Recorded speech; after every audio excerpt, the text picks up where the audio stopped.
Kita mulai nggih. Assalamualaikum warahmatullahi wabarakatuh. Bismillahirrahmanirrahim. Alhamdulillahirabbil alamin wa bihi nasta'inu ala umuri dunya waddin.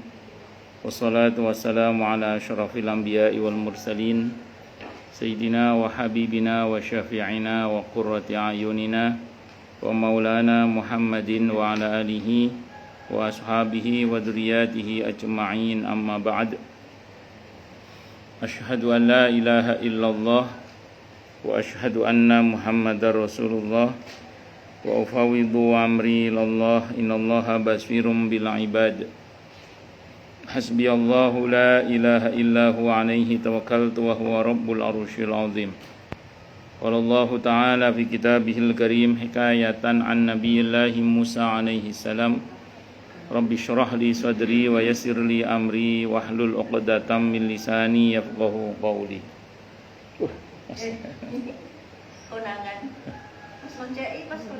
Para asatidah, para ibu-ibu sekalian, hafizani wa hafizakunallah, bil khusus segenap pengurus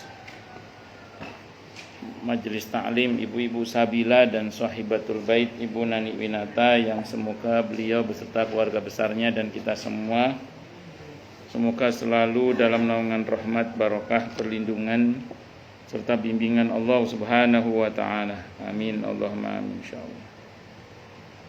Dan tentu saya doakan semoga kemuliaan ibu-ibu sekalian selalu dijaga dan tingkatkan terus oleh Allah Subhanahu wa taala sebagai seorang muslimah, sebagai seorang istri, sebagai seorang ibu, dunia hingga surga. Amin Allahumma amin insyaallah. Allahumma inna nas'aluka ilman nafi'a wa rizqan thayyiba wa amalan mutaqabbala wa fatahallahu lana futuhal arifin. Allahumma inna na'udzubika min ilmin la yanfa' wa amalin la yurfa' wa qalbin la yakhsha' wa du'a ila yusma'. Allahumma ati anfusana taqwaha wa zakkiha anta khairu man zakkaha anta waliyuha wa maulaha. Amin Allahumma amin insyaallah. Masih melanjutkan kajian kita tentang Hayatus Sahabiyat, halaman 398, salah satu adegan perbuatan Yahudi yang menyakitkan adalah, dan seterusnya. Sebelumnya kita doakan dulu. Yang pertama Mbak Lala ya. Nama lengkapnya siapa? Lala.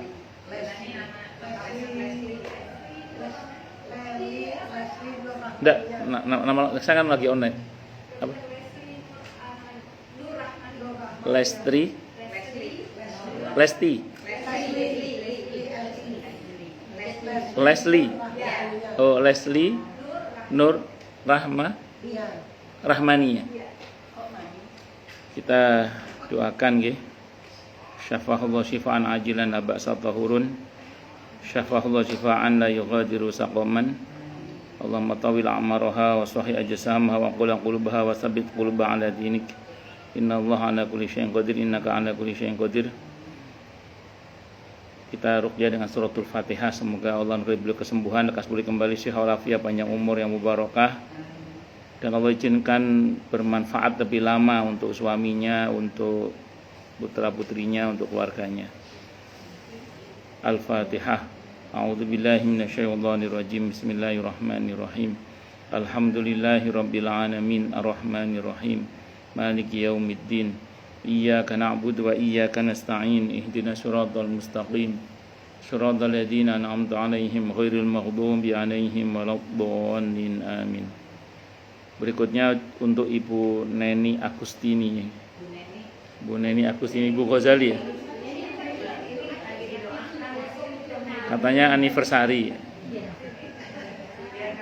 Ya, kita doakan semoga beliau beserta Bapak Ghazali, betul nggih? Allah berkahi rumah tangganya semakin berkah. Putra-putrinya juga semakin berkah. Dan segenap harapan baik Ibu Neni beserta Pak Ghazali, semoga segera Allah ijabah dengan mudah, dengan mulia, dengan bahagia, dengan tanpa susah payah. Barakallahu lahumma wa baraka alaihima wa jama'a bainahuma bi khair. Semoga Allah rumah tangganya penuh dengan sakinah, mawaddah, warahmah, wa sa'adah fi dini wa dunya wal akhirah. Al-Fatihah. A'udzubillahi minasyaitonirrajim. Bismillahirrahmanirrahim. Alhamdulillahirabbil alamin arrahmanirrahim. Maliki yaumiddin. Iyyaka na'budu wa iyyaka nasta'in. Ihdinas siratal mustaqim. Siratal ladzina an'amta 'alaihim ghairil maghdubi 'alaihim waladdallin. Amin.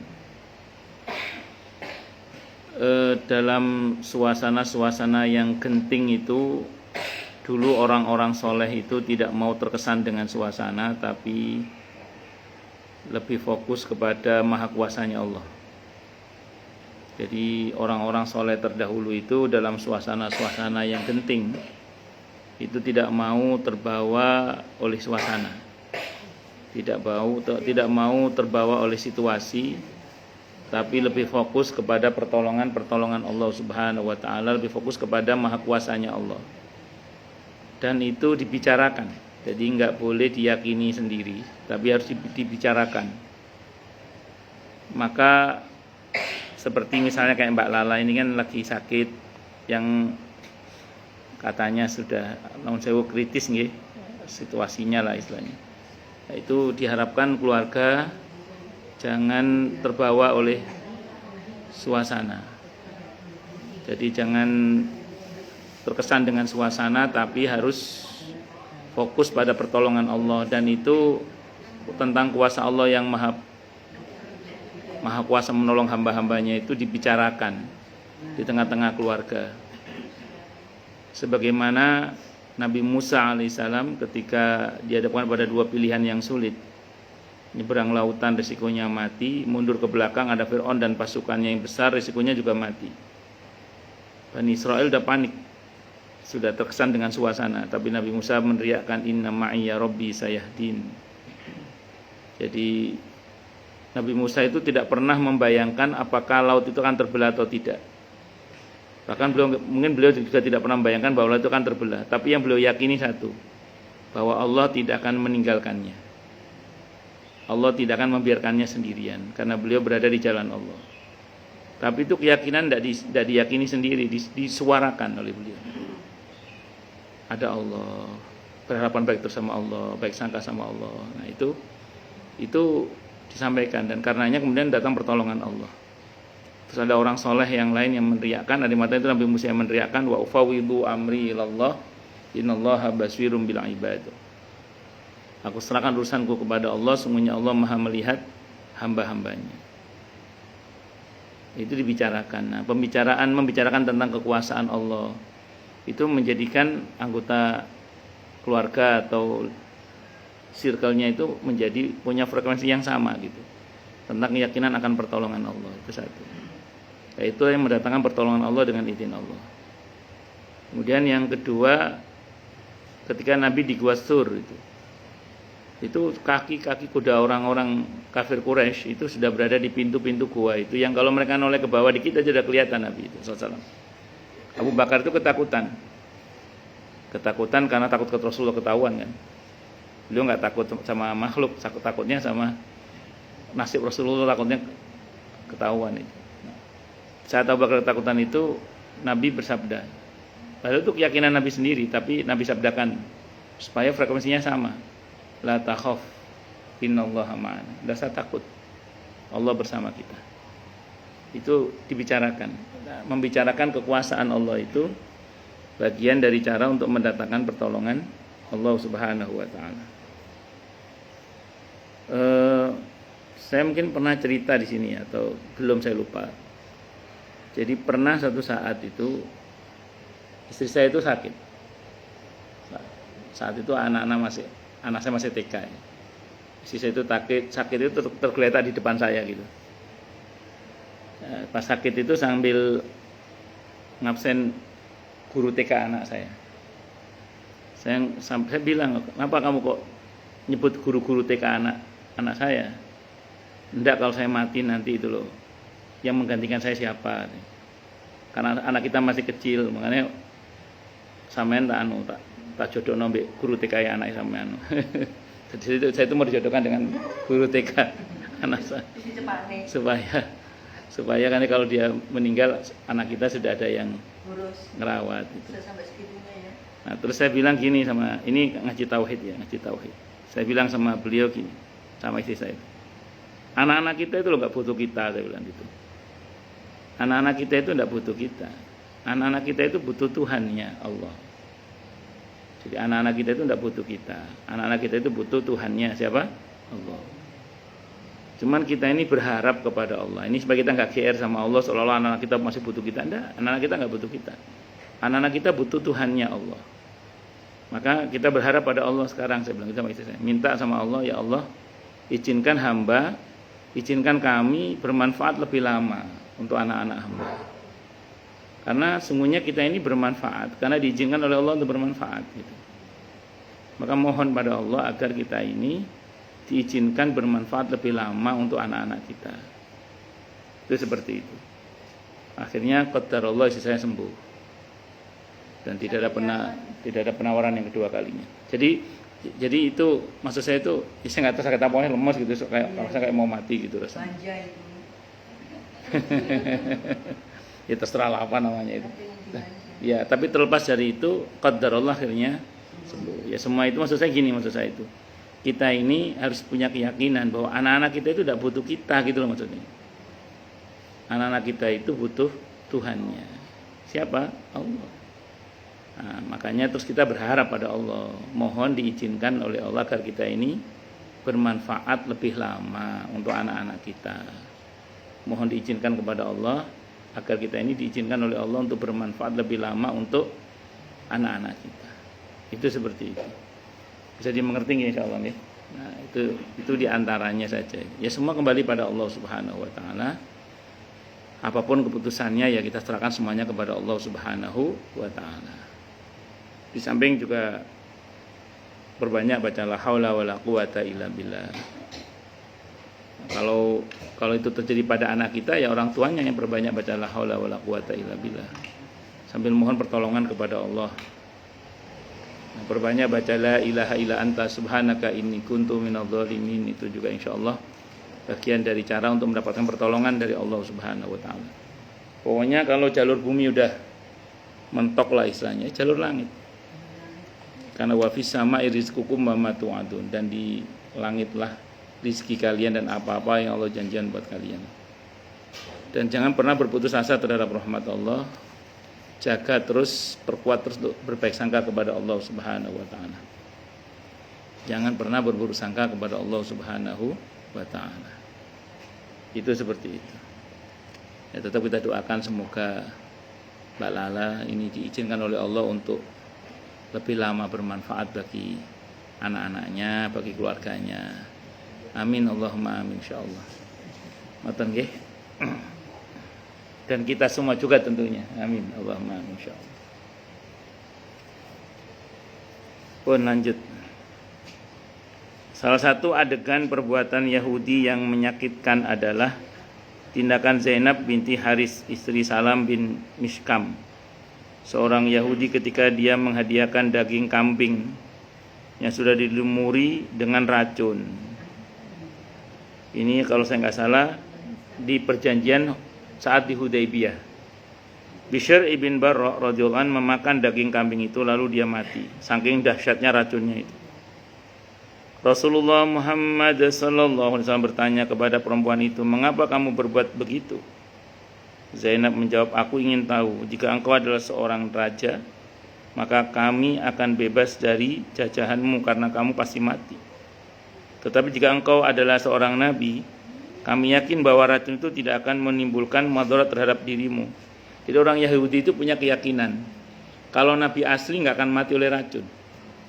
Dan betul, nabi makan, sahabat makan, yang sahabat meninggal langsung.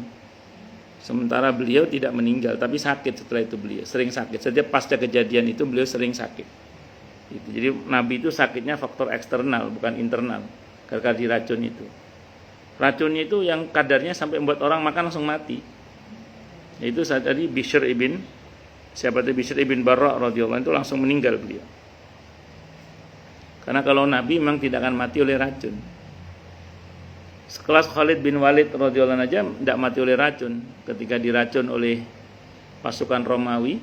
Panglimanya itu kan membubuhkan racun di minumannya Khalid bin Walid radhiyallahu anhu, yang racunnya itu cukup untuk membunuh satu ekor gajah. Tapi Khalid bin Walid radhiyallahu anhu minum tenang-tenang saja. Sempat bergetar badannya tapi tetap hidup. Khalid bin Walid pas disuguhi minuman oleh panglima pasukannya Romawi itu, beliau tahu ada racunnya itu. Beliau punya pikiran kalau diminum resikonya mati, nggak diminum juga resikonya mati karena masih dibunuh dia kan. Kata Khalid, tak minum aja. Tapi sebelum minum beliau baca Bu Bismillahirrahmanirrahim. Enggak. Udah sih kan pas mau minum kan. Bismillahirrahmanirrahim. Ma'asmihi syai'un fil ardi wa la fis sama'i wa huwas sami'un alim. Maka kemudian pas diminum itu bergetar tubuhnya Khalid bin Walid radhiyallahu an. Panglima perang Romawi udah tegang aja udah. Ternyata tidak meninggal dia. Masih hidup. Kaget tambah terbelalak. Di tengah-tengah panglima itu terbelalak, kata Khalid bin Walid radhiyallahu an, Anda enggak usah takut.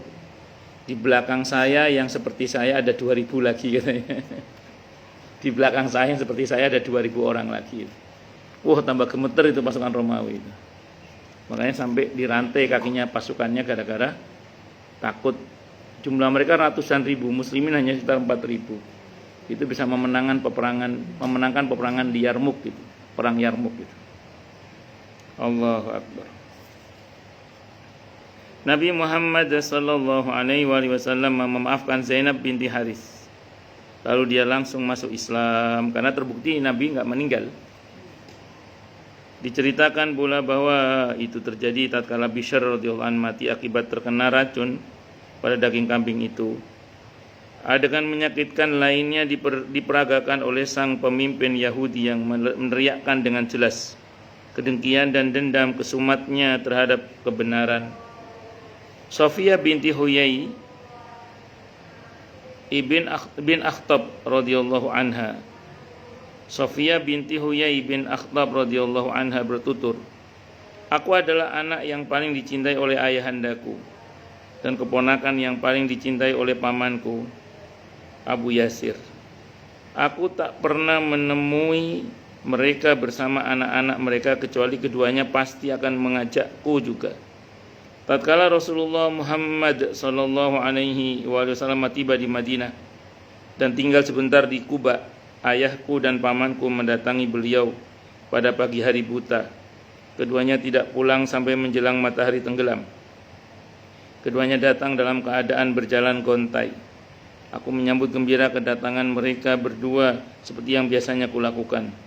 Demi Allah, tiada seorang pun dari mereka berdua yang menoleh ke arahku, dan keduanya tampak sedang bersedih hati. Aku mendengar pamanku Abu Yasir berkata kepada ayahku, apakah dia itu orang yang kita cari? Ayahku menjawab, iya, demi Allah. Nabi akhir zaman maksudnya. Pamanku bertanya, apakah engkau mengenalnya secara pasti dan meyakinkan? Ayahku menjawab, iya, karena orang Yahudi itu mengenal Nabi Muhammad SAW melebihi mereka mengenali anak mereka sendiri. Seperti mereka mengenali anak mereka sendiri, bahkan lebih itu. Pamanku bertanya, lalu mengapa masih ada perasaan keberatan pada dirimu terhadap dia? Ayah menjawab, aku akan terus memusuhinya demi Allah sepanjang hayatku. Padahal sudah tahu itu Nabi, sesuai dengan tanda-tanda yang ada dalam Taurat. Dan itu Nabi yang ditunggu-tunggu oleh orang-orang Yahudi. Tapi karena kedengkiannya, yaitu kan mereka berharap Nabi akhir zaman itu dari Bani Israel. Ternyata yang Allah utus dari Bani Ismail. Apalagi mereka memang lagi sentimen sama bangsa Arab. Ternyata Nabi akhir zaman dari bangsa Arab yang Allah pilih. Ya wis. Kedengkiannya itu yang buat mereka menolak kebenaran itu. Makanya orang-orang yang hati nuraninya itu jujur, mereka pasti membenarkan kerasulan Nabi Muhammad sallallahu alaihi wasallam. Makanya Warokoh ibn Naufal, beliau seorang pendeta Nasrani, penginjil beliau itu. Itu begitu tanda-tanda kenabian lengkap pada diri Nabi kita Muhammad SAW. Apa kata Warokoh bin Naufal? Kalau aku nututi nanti engkau diusir oleh kaummu, aku akan berbaiat kepadamu. Artinya saat itu Nabi sudah dilantik jelas sebagai Nabi dan Rasul. Aku akan berbaiat kepadamu. Termasuk pendeta Buhairah. Pendeta Buhairah yang ketika Nabi masih kecil itu, masih remaja, itu tanda-tanda kenabian sudah lengkap pada diri Nabi kita Muhammad SAW. Kata Buhairah, Ini nabi akhir zaman ini, dapat pulang, jangan terus ke Syam nanti dibunuh oleh padri-padri Yahudi. Nah, demikian juga ketika Salman Al-Farisi yang tadinya beragama Nasrani itu mendapat informasi kebenaran tentang Nabi Muhammad SAW itu dari pendeta Nasrani, pendetanya beliau sendiri. Anak muda, apa yang kamu cari? Kebenaran. Kalau kamu mencari kebenaran, sekarang dia sudah ada di daerah Yathrib, ada di daerah Madinah. Kamu pergi ke sana, cari orang yang bernama Ahmad atau Muhammad dengan ciri-ciri ini nih. Dari mana pendeta itu tahunya? Dari Injil tahunya. Terus kata Salman, kenapa Anda tidak ke sana? Saya kalau masih muda udah ke sana, katanya. Saya udah tua, enggak mungkin ke sana. Akhirnya beliau yang mengadakan perjalanan ke Madinah dengan segala perjuangannya itu. Dan akhirnya masuk Islam. Allah. Makanya pas Salman Al-Farisi masuk Islam itu, beliau nanya ke Nabi kan, ya Rasulullah, bagaimana nasib teman-teman saya yang dulu agamanya Nasrani, Majusi, yang belum mengenal Islam dan mereka sudah mati, apakah mereka masuk surga?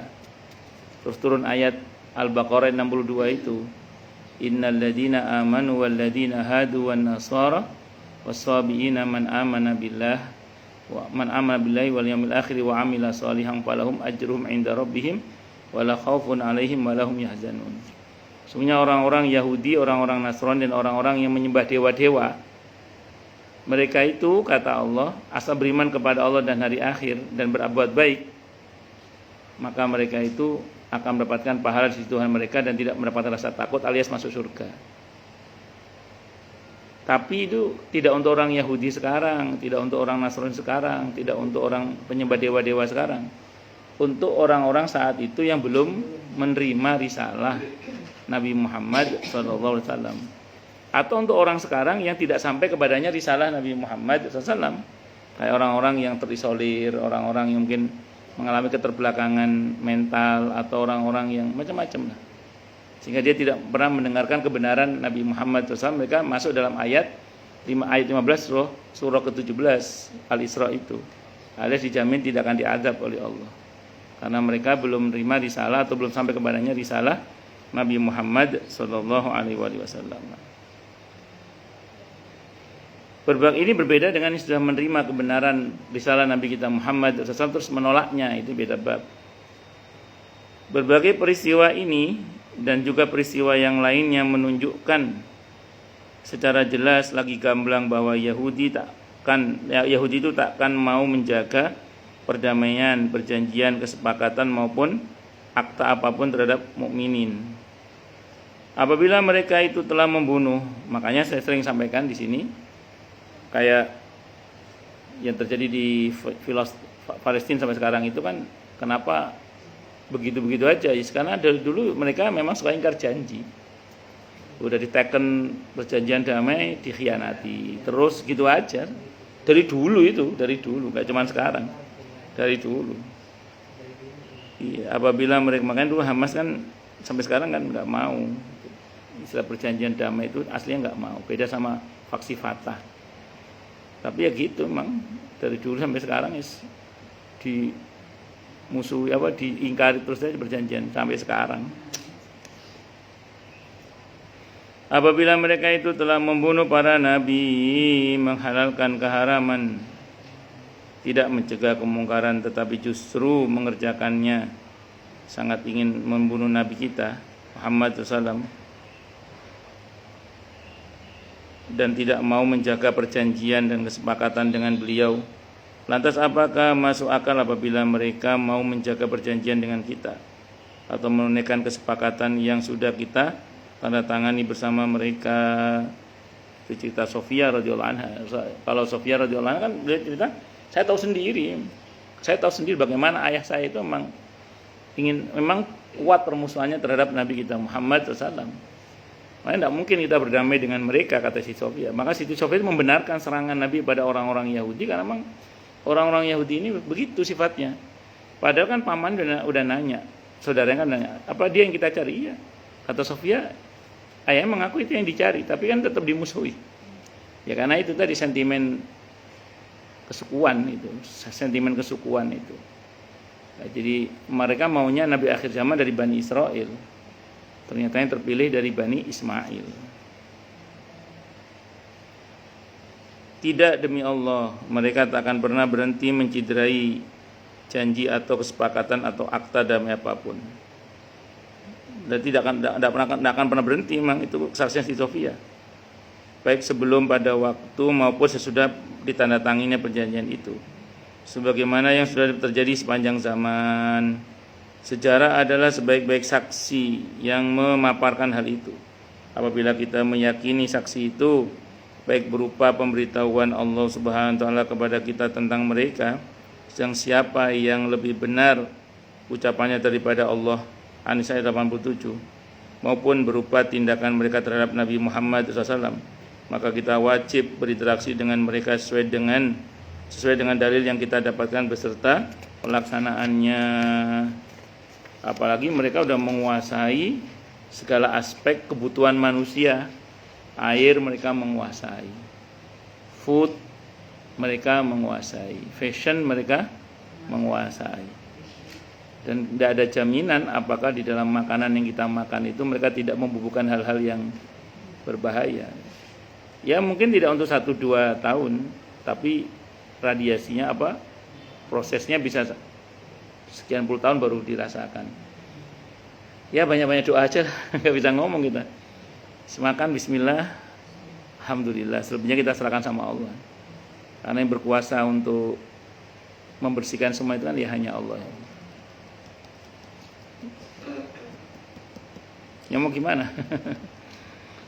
Sekarang yang katanya alami pun ya mungkin bahannya alami, tapi kan tanahnya sudah bercampur zat kimia banyak. Tanah kita udah nggak sehat. Makan ikan laut, yang dibuang ke laut apa? Limbah segala macam. Kalau kita lihat itu embuh wis. Makanya banyak-banyak doa, banyak-banyak doa mawon.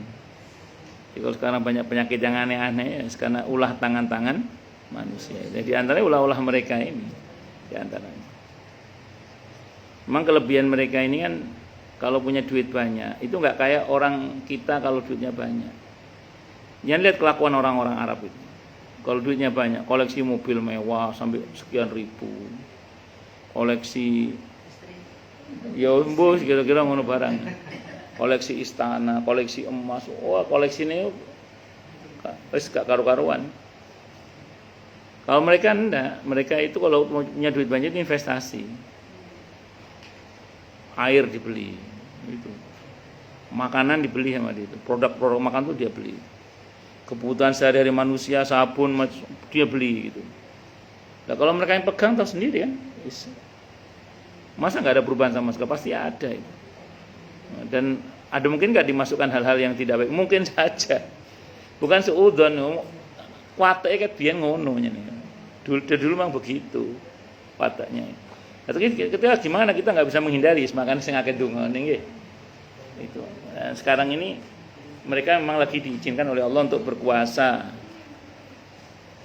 Karena mereka dulunya mungkin hampir tidak pernah berkuasa. Karena muslimin itu berkuasa di muka bumi ini berabad-abad. Nasrani dengan Romawinya juga pernah berkuasa di muka bumi ini berabad-abad. Majusi dengan khas penyembah dewa-dewanya juga pernah berkuasa di muka bumi ini berabad-abad. Yahudi juga pernah, tapi saat itu dipimpin oleh orang-orang solehnya, kayak Nabi Sulaiman, Nabi Dawud,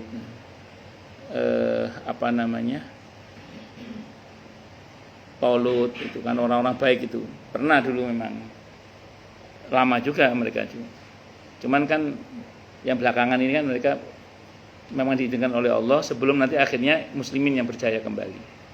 Karena setelah ini muslimin yang percaya kembali dengan di bawah kepemimpinan Imam Mahdi itu. Insyaallah. Semoga kita termasuk yang diselamatkan oleh Allah dari fitnah akhir zaman inilah. Amin. Allahumma amin insyaallah. Karena ini bagian dari fitnah akhir zaman. Kita nggak bisa memungkiri ini. Proses tetap harus jalani. Ya, termasuk banyak hal-hal yang merangsang aneka penyakit yang aneh-aneh itu kan. Makanya sing akeh dungane nggih. Sing akeh dungane, sing banyak doanya. Banyak bermohon sama Allah yang baik-baik, ya berusaha makan yang baik-baik, selebihnya kita serahkan kepada Allah, segitu aja. Rahmat yang dihadiahkan. Nabi itu rahmat yang dihadiahkan. Allah Ta'ala berfirman di surah Al-Anbiya ayat 107. Wa ma arsalnaka illa rahmatan lil alamin. Tiadalah kami mengutus engkau wahai Nabi kecuali sebagai rahmat bagi seluruh alam, bagi semesta alam. Al-Anbiya ayat 107. Rasulullah Muhammad sallallahu alaihi wa alihi wasallam bersabda, "Ana rahmatun muhdatun." Sungguhnya aku adalah rahmat yang dihadiahkan.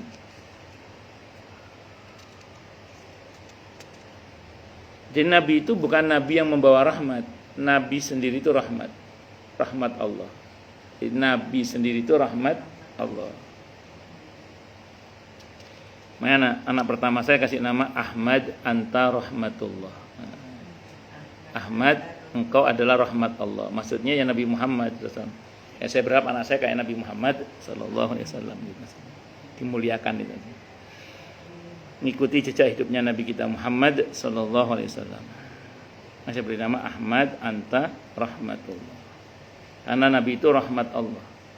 Bukan Nabi yang membawa rahmat, tapi Nabi sendiri itu adalah rahmat Allah.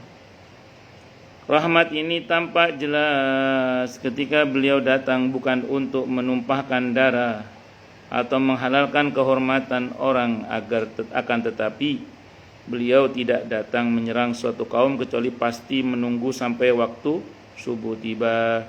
Apabila beliau mendengar suara adzan subuh berkumandang di kampung itu, maka beliau menahan diri.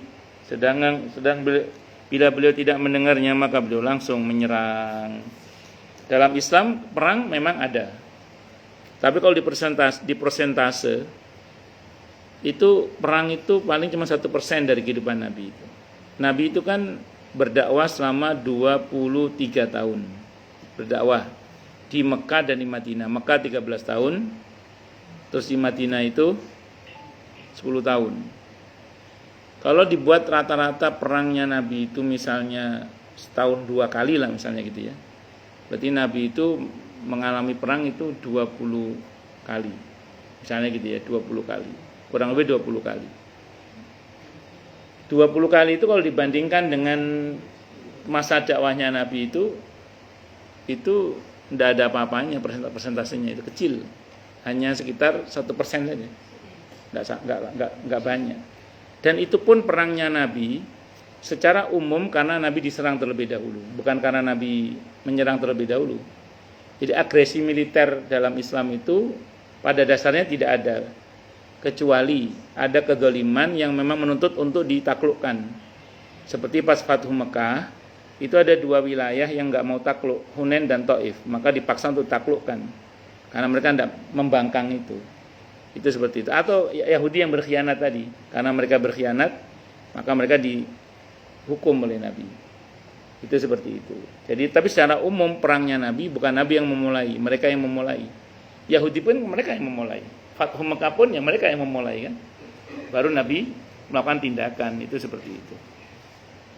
Dan kita belajar dari Nabi. Nabi sabarnya selama 13 tahun di Mekah itu sabar yang tanpa perlawanan. Tapi di Madinah sabarnya Nabi melawan. Itu kita bersyukur pada Allah ada 2 contoh itu. Jadi ada sabar yang tidak melawan, tapi ada sabar yang melawan. Ada contohnya semua, itu enak itu. Kita tinggal pilih konteks kita bagaimana. Kalau konteks kita memang konteks di mana kita tidak bisa melawan, ya sabar aja. Sabar. Dan Nabi itu 13 tahun sabarnya tanpa perlawanan sama sekali. Sama sekali tanpa perlawanan. Betul-betul sabar. Innallaha ma'aman sakat. Sesungguhnya Allah bersama dengan orang yang diam. Jadi tipe sabar yang diam, nahan, terus gak berbuat apa-apa kecuali pasrah sama Allah tok, itu Nabi 13 tahun. Begitu ke Madinah, sabarnya melawan sudah. Nah, jadi Nabi mencontohkan 2, sabar diam tok ya ada contohnya, sabar ngelawan itu juga ada contohnya. Nah, ya, monggo dipilih nih. Misalnya gini, ada orang zalim, ibu tidak punya kemampuan melawan. Nanti kalau ibu ngelawan juga percuma juga karena ibu tidak punya kekuatan apapun melawan dia. Ya ibu palingnya hanya bisa doa kan, ya Allah. Nah, tapi ada kalanya ibu bisa ngelawan. Misalnya dia anak buah ibu. Oh ini kalau nggak dibungkam mulutnya bahaya nih. Ayo diam. Kalau nggak tak pecat loh kamu. Nah itu namanya ngelawan namanya. Iya. Kalau nggak berhenti bicara tak pecat loh kamu nanti. Nah, itu kan ibu punya power. Nah, Nabi itu di Madinah dengan izin Allah udah punya power. Walaupun kekuatannya masih belum berimbang, tapi kan tidak soal. Yang penting sudah punya kekuatan, beliau melawan. Nah, jadi ada sabar yang diam, ada sabar yang melawan. Ya, ngukur kemampuan. Jadi kalau kemampuan kita berani melawan, lawan. Kalau tidak cukup berani melawan, ya sudah diam, tapi berdoa sama Allah. Mohon berserah diri pada Allah. Itu seperti itu. Tatkala Bilal radhiyallahu an mengajak para tawanan wanita berjalan melalui saudara atau suami mereka yang berkelimpangan menjadi mayat, mereka langsung menangis dan salah seorang di antara mereka berteriak keras. Ditegur oleh Nabi akhirnya. Rasulullah Muhammad sallallahu alaihi wasallam menegur Bilal radhiyallahu an dengan teguran keras. Beliau menghardiknya, apakah rahmat itu sudah tercabut dari hatimu hai Bilal? Tapi karepe sahabat Bilal itu ya karepe yo rasakno kon bojomu matek isane karepe ngono. Nah, karena wis kesang kesel kan perang, Bu. Tapi oleh Nabi ternyata disalahkan. Jangan, tetap begitulah Islamnya. Dalam perang pun masih menjaga perasaan musuh. Makanya Nabi itu kalau perang itu wanti-wantinya apa? Tidak boleh merusak tempat ibadah agama lain. Tidak boleh mengganggu ibadah tokoh-tokoh agama lain. Tidak boleh membunuh anak-anak. Tidak boleh membunuh orang tua. Tidak boleh merusak lingkungan dalam pengertian yang tidak ada tujuan terkait dengan perang ya. Itu tidak boleh. Itu dalam Islam itu. Wanti-wantinya itu begitu Nabi itu. Dan tidak boleh membunuh musuh yang sudah tidak berdaya yang menyerah. Tidak boleh. Itu dalam Islam. Allahu Akbar. Ketika Zainab binti Haris radhiyallahu anha memberi racun pada daging kambingnya yang dihidangkan untuk Nabi Muhammad sallallahu alaihi wasallam, beliau memaafkannya sehingga Zainab masuk Islam karenanya. Diceritakan bahwa Bishr radhiyallahu an mati gara-gara memakan daging kambing itu. Demikian juga Sofia radhiyallahu anha, ia berkata, tiada orang yang lebih kubenci daripada Rasulullah Muhammad sallallahu alaihi wasallam saat itu ya, saat masih Yahudi. Dia membunuh bapakku dan suamiku, tetapi dia terus-menerus menyampaikan alasan kepadaku seraya bersabda, wahai Sofia, sesungguhnya bapakmu itu mengajak orang-orang Arab memerangiku, berbuat begini dan begitu. Hingga akhirnya hilanglah rasa benci itu dari diriku.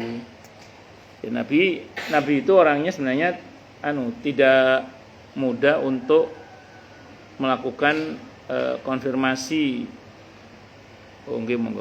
Jadi tidak mudah untuk dikit-dikit konfirmasi bahwa beliau enggak seperti itu. Tidak sibuk menjelaskan gitu loh Nabi itu. Nah, tapi ada masa di mana beliau merasa perlu untuk menjelaskan. Kenapa? Karena ini berkaitan dengan kebijakan publik yang kalau tidak dijelaskan nanti orang tahu salah paham. Nah, termasuk terkait dengan penyerangan Nabi terhadap keluarganya Sofia radhiyallahu anha. Kenapa kok sampai dibunuh bapaknya, saudaranya, pamannya? Ya karena memang mereka provokator. Mereka berencana untuk memberontak, melanggar perjanjian. Nah, kalau dibiarkan itu akan membuat kekacauan yang lebih dahsyat lagi. Sehingga terpaksa Nabi mengambil tindakan menyerang mereka. Itu pun seandainya mereka tidak melawan, seandainya mereka itu menyerang, tidak akan dibunuh mereka itu. Tapi karena mereka itu terus melawan dan menggerakkan massa untuk melawan Nabi, dan itu akan mengganggu kestabilan beragama dan bernegara, maka ya beliau sikat. Makanya kan di perjanjian Piagam Madinah itu kata-kata terakhir di dalamnya antara lain adalah wala udwana illa 'alal zalimin, dan tidak ada permusuhan kecuali pada orang-orang yang zalim. Maka di masa Nabi itu mau muslim mau kafir kalau zalim disikat gitu aja. Mau muslim mau kafir kalau zalim disikat gitu aja. Itu seperti itu. Allahu Akbar. Benar, Rasulullah Muhammad SAW tidak akan mampu menawan hati dan jiwa kecuali dengan adanya rahmat dan akhlak yang agung ini. Benarlah pemelihara kita Jalla wa'ala berfirman, Allah Ta'ala berfirman, pemelihara kita maksudnya Allah, Tuhan Rabb ya. Rabbuna, Tuhan kita Allah Azza wa Jalla, Jalla wa'ala, yang berfirman yang artinya maka dengan sebab rahmat dari Allah kamu dapat bersikap lemah lembut terhadap mereka. Fa bima rahmatin minallahi lintalahum walakun tafaddan ghalidhal qalbi lang faddu min haulik gitu. Maka dengan sebab rahmat dari Allah kamu dapat bersikap lemah lembut kepada mereka. Kalau saja kamu itu bersikap kasar dan keras hati, niscaya mereka akan pergi meninggalkanmu. Maafkanlah mereka dan mohonkanlah ampun untuk mereka. Untuk mereka serta ajaklah mereka bermusyawarah dalam urusan itu. Ali Imran 159. Ya, Nabi itu orangnya lembut, halus, penuh kasih sayang. Makanya banyak orang yang senang untuk masuk Islam karena Nabi itu orangnya bukan cuma baik, baik Nabi itu orangnya.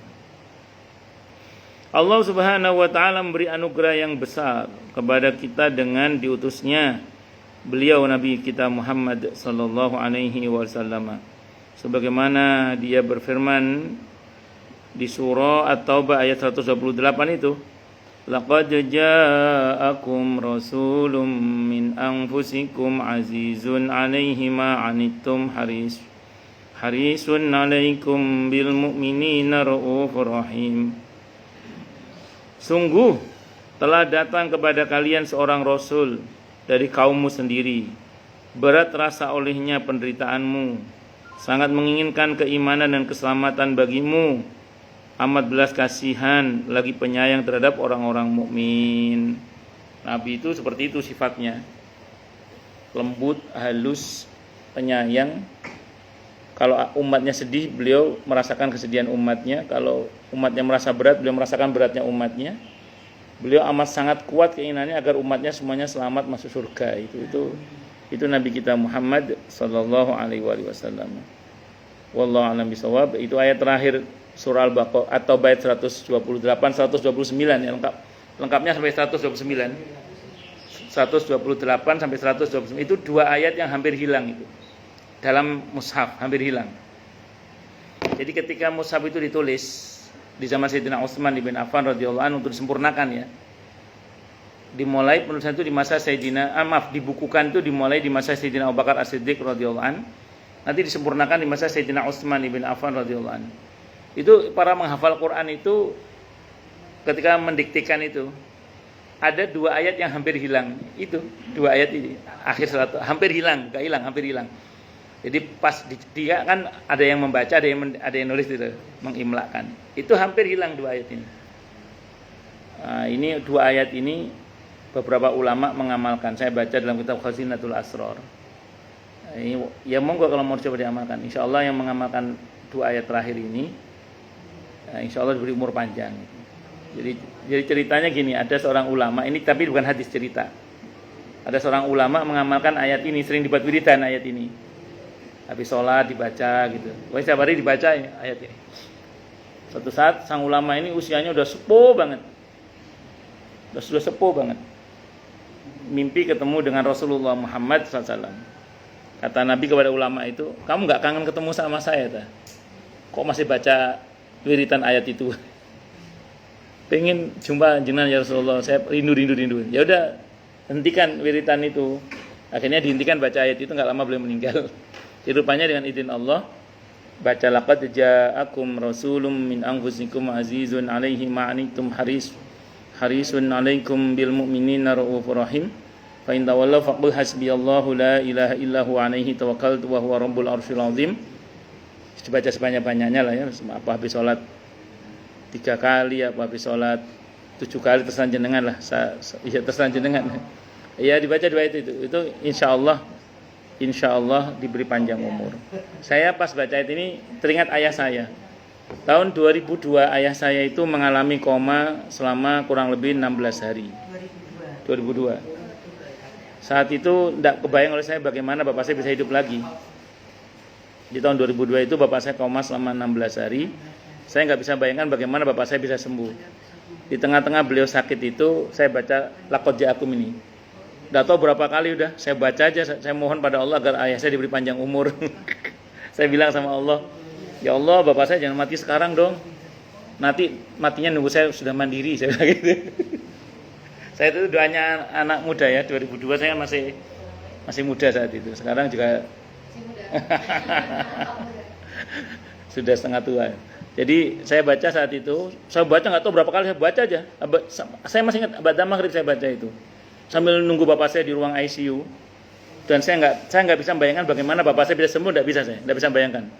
Saya baca itu aja Laqad Ja'akum. Saya bilang sama Allah, ya Allah, ini saya niat riyadhah. Nirakati bapak saya mohon sama Allah agar bapak saya diberi panjang umur yang mubarakah.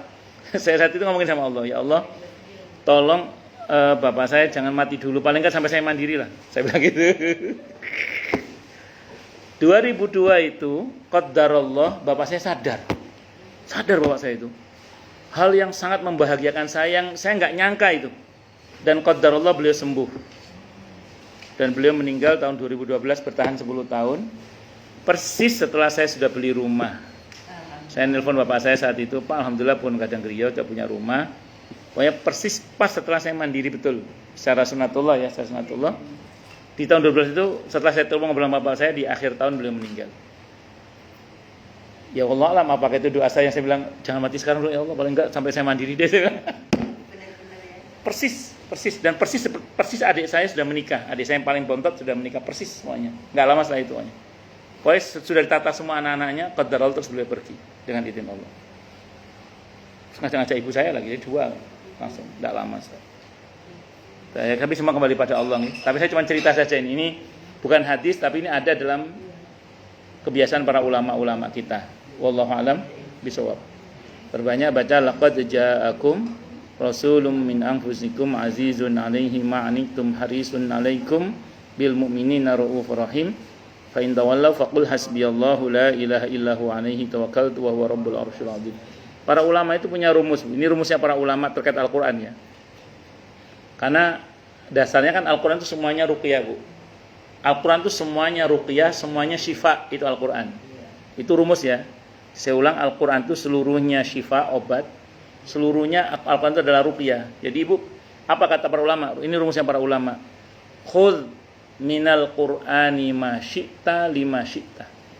Sudah, ambil saja dari Al-Quran ayat yang manapun, surat yang manapun, untuk apapun yang kalian mau.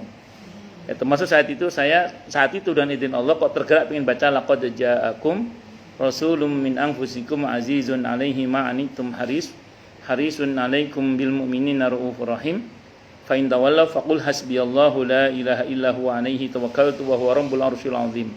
Saya masih ingat itu, saya habis salat gitu. Bapak saya masih di ruang ICU. Saya sambil mohon sama Allah, ya Allah, bapak saya jangan mati sekarang dong. Saya mohon pada Allah untuk bapak saya saat itu diberi panjang umur yang mubarakah.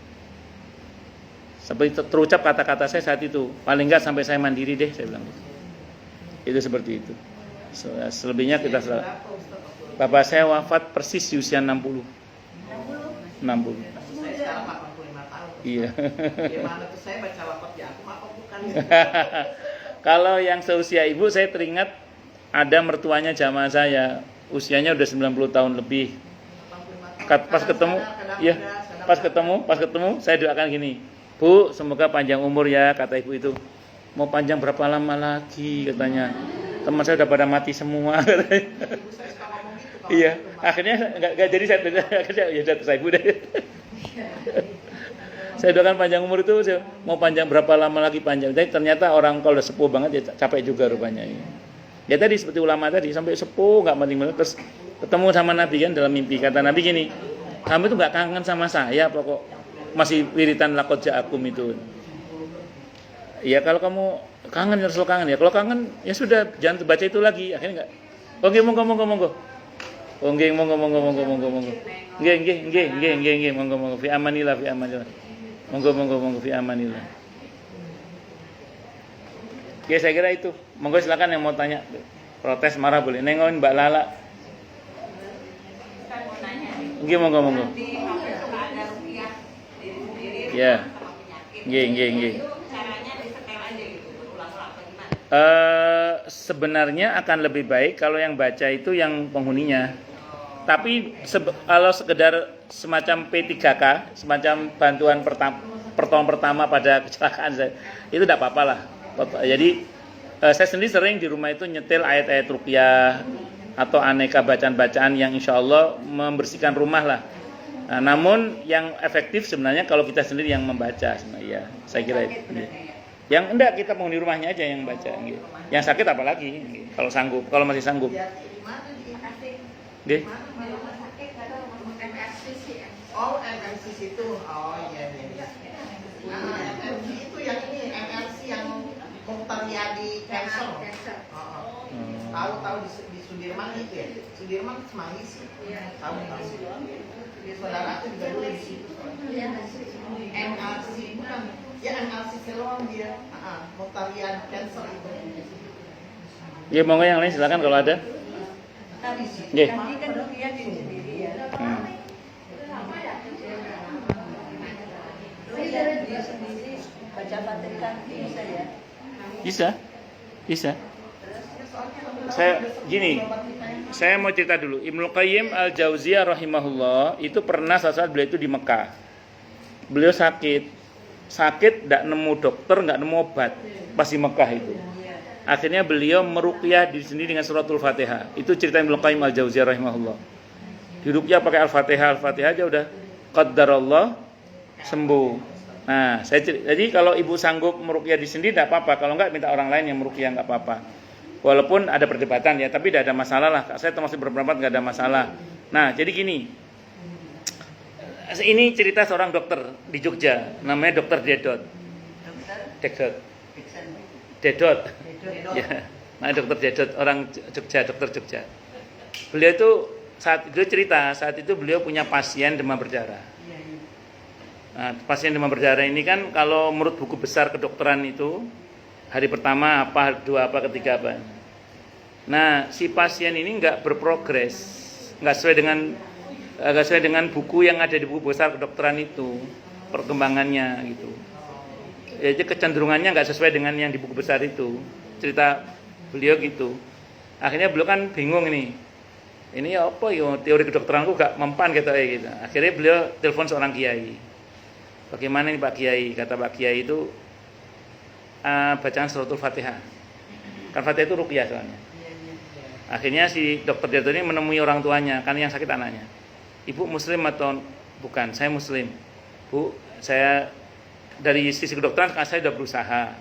Tapi perkembangannya tidak sesuai dengan buku besar kedokteran ini. Jadi ibu saya sarankan untuk banyak baca Fatihah untuk anak ibu. Qadarullah sembuh itu. Jadi memang kadang kombinasi pengobatan zahir dan batin itu ya penting gitu. Nah, kalau Ibnu Qayyim tadi ceritanya beliau nggak ketemu dokter, nggak ketemu obat ceritanya itu. Beliau sakit pas di Mekah itu. Maka beliau ruqyah diri sendiri dengan Fatihah itu. Nah, secara umum Al-Qur'an itu adalah ruqyah secara umum. Al-Quran secara umum adalah syifa. Semua Al-Quran itu. Makanya kata para ulama, khudh minal Qur'ani ma syi'ta lima syi'ta. Ambil yang kamu mau dari Al-Quran itu, surat apa saja, ayat mana saja, untuk apapun yang kamu mau. Ya termasuk untuk kesembuhan. Matan wallahu a'lam bishawab. Berarti niatnya Fatihah terus niat sembuh gitu ya. Iya, mohon sama Allah dikesembuhkan gitu. Nggih. Nggih, monggo yang lain silakan kalau ada.